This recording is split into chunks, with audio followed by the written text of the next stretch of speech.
Now time for the main event. I'm really glad to have John here today. John is a fantastic business owner here in Birmingham. John's been through many challenges, been through many things in his life, and has been through an absolute lot and has a huge amount of value to provide to today's presentation. I'm sure you've all read a little bit about John in our marketing material, but John really has grown a business from making no profit through to making a profit, through to having a successful, thriving business in the UK. He's business owners with the leisure tycoon that is David Lloyd, and also with the CEO and founder of Poundland. I'm not going to talk any more about John. That's my presentation done. Exactly, John's presentation. But I'd really appreciate it if we could all put our hands together for John Loveday. Cheers, mate. Thank you. Thank you. I realise I think I need to get a different image there because that's quite scary. I think it's like kittens or something might be a bit better than that. And people start leaving straight away. Thank you for joining today, and it's something to actually see people here that want to listen to my story and connect.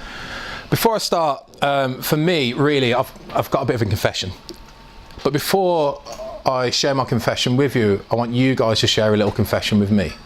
I want you to raise your hand if at any point in your career or your business you've struggled, you've failed, you've hit hurdles, or even in life in general. Has there been times when you think, my back's against the rope here, yeah, and it's been tough? Everyone, right? Everyone's been there.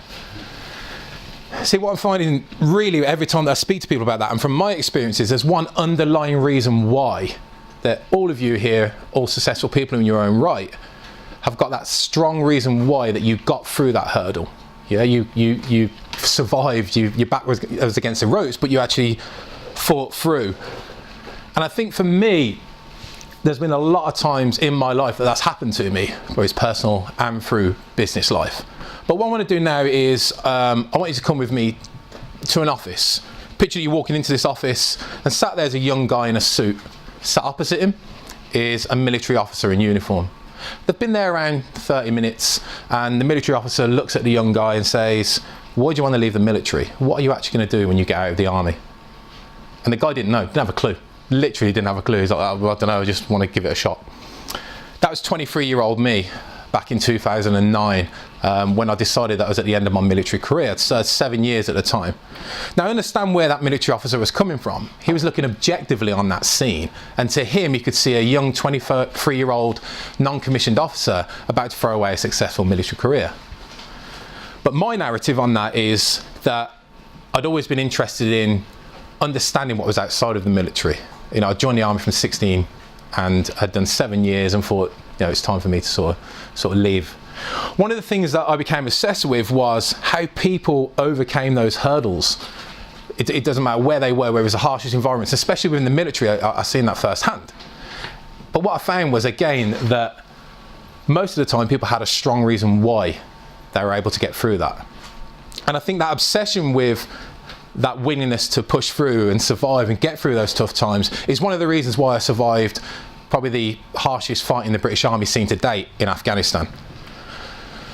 So 3 months before that meeting with the officer that was trying to persuade me not to leave the military, I had been patrolling in the green zone in Sangin, in blistering heat, and I don't do heat, I'm no good with heat, honestly, I'm terrible, so just melting every day, which wasn't good.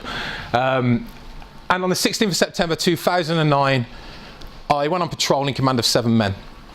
And as I was patrolling, we came under heavy enemy fire from 3 Taliban positions. At that moment in time, I'd been through a 6-month tour, I've probably been shot at most days, which the first few times I was like, this is exciting, join the army to get shot at. After about the week of doing it, you're like, sod this, I can't be bothered with this anymore. So I was coming to the end of my 6-month tour, I had about a week and a half left. Pinned down by 3 enemy positions, and the floor was literally ripping up all around us, bullets were landing everywhere. I said to my team, look, we need to get out of here. So threw a smoke grenade, cleared out of the ditch, and we were running towards the building. And as I was literally taking, I think, about my 3rd step, an improvised explosive device detonated. Completely swept me off my feet, hit my head on the floor, had an intracranial bleed and blast injuries to my left ear. So if you're speaking to me later and I can't hear you, then that's no, I'm all right, I'm good. But during that incident, I had sort of picked myself back up off the floor, the dust had cleared, and obviously realising I'm in command of 7 guys, I needed to not only get them out of the kill zone, but then I turned around and realised that just behind me was one of my guys, Jack, and Jack had lost both his legs and his arm. in that blast. So the team come together, still bullets were raining in all around us. The building to the left of us was sort of ripping apart. And we gave first aid to Jack. And thankfully we saved Jack's life. It was probably one of the, I think at the time, the fastest casualty extractions on that operational tour. Jack survived. He went on to carry the Olympic torch. And during that 6 months and at the end of it, we were the worst hit regiment since World War II. I was part of Operation Panther's Claw. We had 14 killed, 230 casualties and 33 amputees within a 6-month period. So you can probably see why I sat in front of that officer and thought, yeah, no, I don't want to do this again. And in all honesty, I was only going to go back when it was in a winter tour, and as I'm no good with hot, I'm no good with cold even. I thought I don't want to freeze, if I'm honest. But during that whole 6-month period, and sort of operating in one of the most diverse and hostile environments across the globe, and even looking at the guys and girls that were on patrol around us, there's one thing really that kept me going every single day. Yeah, it was the guys and girls next to me, and my reason why I got over those obstacles and through that was to get them home and also get myself home, but also get myself home to my 2 daughters, which actually, funny enough, at the time was just 1 daughter. But I put my other daughter on because I thought that wouldn't be fair. And she might, if she sees a video when she's older, she'll probably hate me for it. But Paige on the right was very young at the time, so she was my reason why. Every day that I went on patrol and wanted to get back and make sure that I got back safely was because I wanted to get home to Paige. So I came to the end of my military career and decided that I would join what we call in the Army Civic Street and become a civilian. And I didn't have a clue what I was going to do. And another confession as well, I had no idea about business. I knew that. I thought, yeah, I probably want to start a business. That sounds like a really good idea. Yeah, well done, John. As any business owners know, it's a tough process. And I never had a normal job. And I'm glad that Pertemps are here today, because Pertemps actually helped me. I struggled to gain employment. I was diagnosed with post-traumatic stress disorder. I started drinking, crying myself to sleep, not understanding why I was crying myself to sleep. And a 19.5 stone guy crying himself to sleep and not knowing why is sometimes a bit strange. And I never had a normal job. Luckily, Pertemps put me on to various courses. I became a freelance trainer. I worked in security. So thanks to them, I managed to gain employment. And when I say I've never had a normal job, I'll tell you a few of the jobs that I had over the few years after I left the army. Top left, if you can see that picture there, that's me training the Tanzanian and Kenyan Navy on the AK-47 assault rifle. I worked alongside the east coast of Somalia to stop pirates hijacking vessels. I've seen pirates twice in the time that I was doing it. The rest of it was sunbathing, so it's not as scary as it sounds. I was a professional heavyweight boxer for Frank Warren Promotions. He dubbed me to be at least British or European heavyweight champion, but I ended up working on the boats because at the time the money was a hell of a lot more, to be honest. So I thought I can't turn that offer down. I was a private investigator, so if anyone wants, no, I was a private investigator, which that's another story where I'm more than happy to share with you over a coffee. And then I worked in close protection. Close protection is also known as bodyguarding, but people who work in close protection don't like using the word bodyguard because it's too Kevin Costner for us. And at that moment in time, I met this lovely lady. I didn't date her, unfortunately. No, she'll know that's Rita Ora. And while I was looking after Rita Ora, my business partner now, Paul, was looking after Jessie J, and that's how we met. A lot of people think we met in the military because Paul's ex-military as well, but we never. And Paul's gone on a course to be a freelance trainer, and I was already a freelance trainer thanks to Pertemps. And I started, let me know how you get on the course. I'm a trainer, and it'd be great to sort of stay in touch. And he called me and said, John, I'm on this course. He said, there's 14 people on it. They spent $2.5 grand each. He said, this company's running 14 of these a year. He said, we can be trainers, and earn a salary doing training. He said, we can set up a company and let's try and do it better. So that's when Spearhead was born. So Spearhead was born really from a room in a house. And we started with some budget business cards and, as you can see, some budget flyers. I definitely shouldn't have got into graphic design. There's a bit of clip art there, which was horrendous. There's a bit of story behind these flyers as well, is we actually ordered a batch of about 500 of these and realised the first 500 had multiple grammar and spelling errors in there. So then we ordered another 500 thinking we'd found it and sorted it out, and we found more. And then we finally ordered the last bunch, and again, there was more errors in it, but we didn't have enough money to order anymore, so we had to give brochures out that had spelling errors in them. So yeah, and I think that was actually sent to me from St John's Hotel in Solihull, was our first ever client, and said, do you remember this, guys? Acorns to oak trees. So they sent us out. They still had it in their office. And we were trainers trying to run a training company. As I said, we had no clue about business.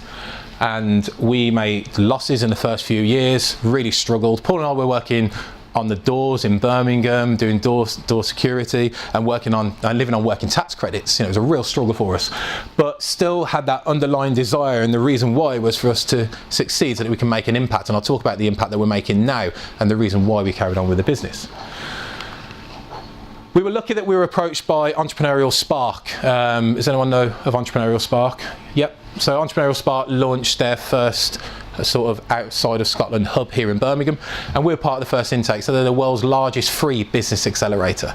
And it was during the 2 years at Entrepreneurial Spark that Paul and I really honed our skills, sort of learnt our craft really, and then we developed as entrepreneurs. I think at the time I took advantage of every single mentor that was part of Entrepreneurial Spark, and literally was like a sponge and absorbed all the knowledge that I possibly could from them, and began to grow as an individual, but also the business then also started to develop. We met this chap. Does anybody know who he is? Some of you probably will, because obviously it's already been introduced, but Steve Smith founded the retail giant Poundland, sold it and bought a very lovely house, which you can see him in there, which he's now trying to sell, just if anyone's looking to buy it. And Steve invested in us and opened up his contact book, and it was based on that really that we really saw that hockey stick growth through Spearhead.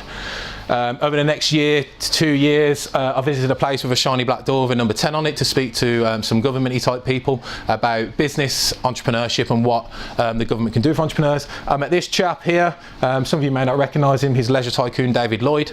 Secured David also as a business partner. I'm at his house on Thursday actually filming him, which he's happy about. He's always smiling like that, which is always good. So yeah, we secured David as well, which again, really boosted our business. We then went on to win multiple awards and started getting national interest through the TV, radio, magazines and various other things as well. And the clients began to build. We went from Paul and myself in an office, being trainers running a training business and delivering most of the training ourselves, to having 138 trainers nationally. We're now opening a second office, got an office here in Birmingham, opening a second office soon. And we're now currently in the final stages of a part acquisition by Wilmington. Who'll be looking to acquire 51% of the business, and which they do, they'll launch us to 134 countries across the world, and we'll deliver the training for most of the major banks and insurance companies. Outside of that, I'm soon to launch an education-based app, so staying within the education sector, and we have 11 of probably some of the most successful entrepreneurs here in Birmingham that are part of that, and David's obviously behind that as well.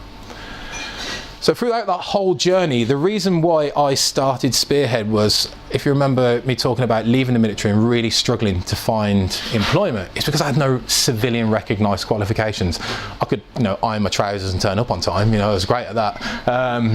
But I had no civilian recognised qualifications. No matter where I went for employment, they would say, well, what have you done?